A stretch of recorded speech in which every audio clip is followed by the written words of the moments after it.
In this video, we're going to be going the opposite way in which we usually think about Taylor series. We're going to start off with a series and basically ask, what function is it coming from? So what we're going to do is really bank on our knowledge of our existing Taylor series, the exponential sine cosine 1 over 1 minus x, to help us figure out what some of these functions are actually of when we're just given their Taylor series right away. So for example, say we're handed the following series from n equals 0 to infinity of, let's say, 2 to the n times x to the n all over n factorial. And we're asked, what function is this coming from? Whose Taylor series is this? And well, for us, what we're really going to try and do is use all the Taylor series that we have already at our disposal. And there's going to be a few hints that we look for in terms of indicators of whose Taylor series this actually is.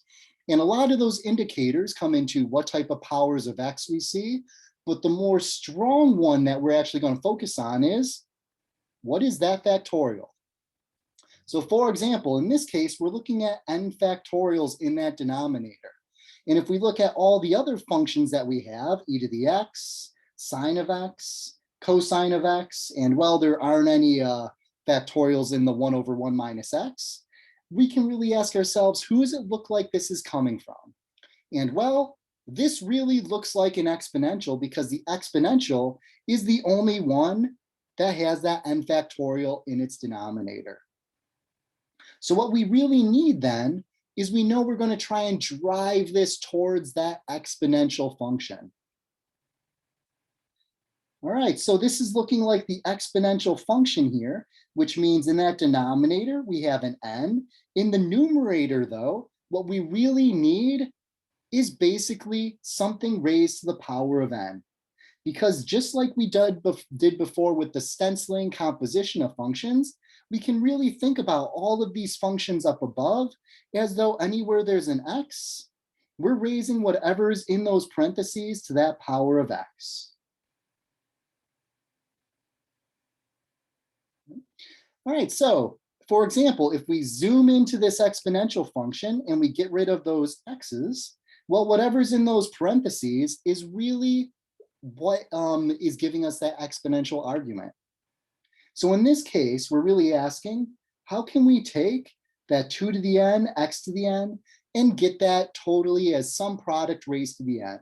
And well, for us, because that 2 to the n and x to the n both have the same exponent, we could easily just combine these as 2 times x raised to the power of n.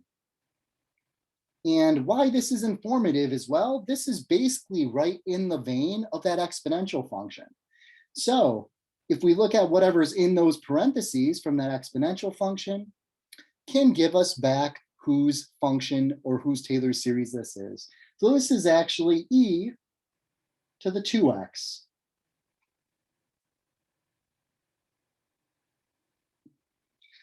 So we can do a couple more examples of this, but this is going to be the same idea. We're sort of thinking about these Taylor series that we know already as stencils, or already in this composition of functions idea. So actually, let's go ahead and just get rid of all those x's.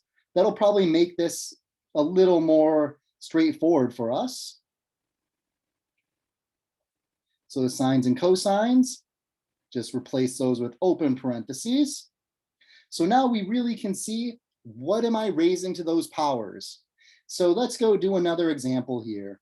And this is the example, say n equals 0 to infinity of -1 to the n times 3 to the 2n plus 3 times x to the 2n plus 1 all over 2n plus 1 factorial.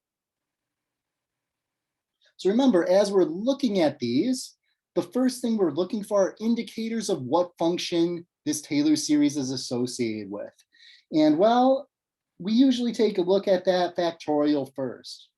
And we can probably see that this factorial looks a lot like the factorial that is inside of our sine.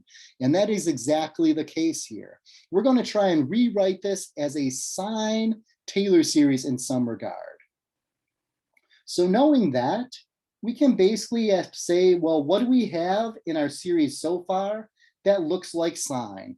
That -1 to the n, we see that is in both the sine Taylor series as well as the Taylor series we already have. So that looks like we're fine there. Well, that factorial is set. That's kind of what alluded us to the fact that this is coming from a sine function. And now we just really need to work on that last piece. What's in this numerator? And well, inside of that sine, we need something raised to the 2n plus 1 power.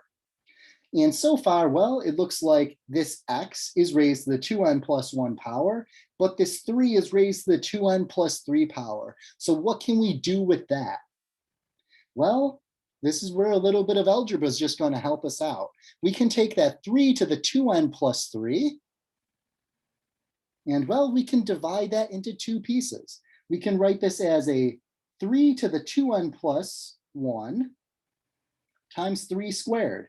Because remember, when we have numbers raised to a power, if those numbers have the same base, like here they have the 3, and we're multiplying them together, we get to add their exponents together. And well, let's not forget about that x to the 2n plus 1. So the next step of what we can do is, well, we can take that 3 to the 2n plus 1, and we can take that x to the 2n plus 1, and we can combine those into one term in parentheses. And the other thing we notice is this 3 squared, that doesn't have any n's on it. We can actually pull that in front of the series if we wanted to, because there's no n's attached to it. So we get that factor of 3 squared, or 9, just sitting in front of our series. And then we have this -1 to the n. We have that 2n plus 1 factorial in the denominator. And then finally in that numerator, since we have the same exponent on that 3 and on that x, the 2n plus 1, we can just combine those into one term where we have 3x and that quantity being raised to the 2n plus 1 power. So what we really have here is, well, we have this factor of 9, but then this is just the series for sine, where we're basically sticking 3x into those parentheses.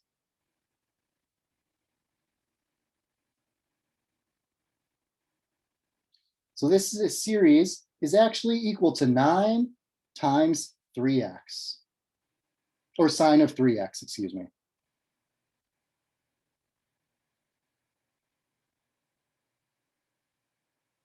So again, we're kind of going the opposite way here. What if we're handed this series and we're asked, what function does this series come from? And we can actually take this one little step further, because what if we're handed a series, but it doesn't have any x's in it? We only see numbers. So for example, what if we have the case like the following?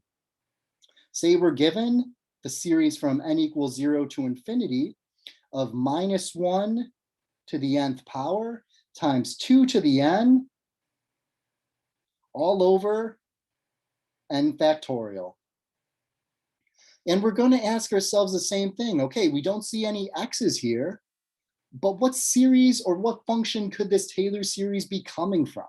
So we do the same exercise where we ask ourselves, okay, kind of what factorial or what indicators do I see? I see an n factorial. So if we go up to our Taylor series, we're thinking, okay, which one has an n factorial in the denominator? And that looks like our exponential. So we're thinking we're going to use this exponential here, which means in order to use this exponential, what I need to turn this series into using algebra is something in the numerator all raised to the power of n divided by n factorial. And what we notice in this case is, well, we have a -1 raised to the power of n, and we have that 2 raised to the power of n. So therefore, since the powers are the same, we can multiply their bases together. So we multiply this -1 and this 2, and we get this inside of parentheses to be -2, that product raised to the nth power. And well, if we remember from our cosine, what this actually equals then is what e to whatever's inside of those parentheses. So in this case, this is actually equal to e to the minus 2 power. In other words, this whole series that we're handed at the beginning, this series of -1 to the n, 2 to the n over n factorial, it actually equals, if we added up the infinite amount of terms in that series, it would equal 1 over e squared. So this is how we can use Taylor series, basically help us figure out what some of these infinite series actually converge to.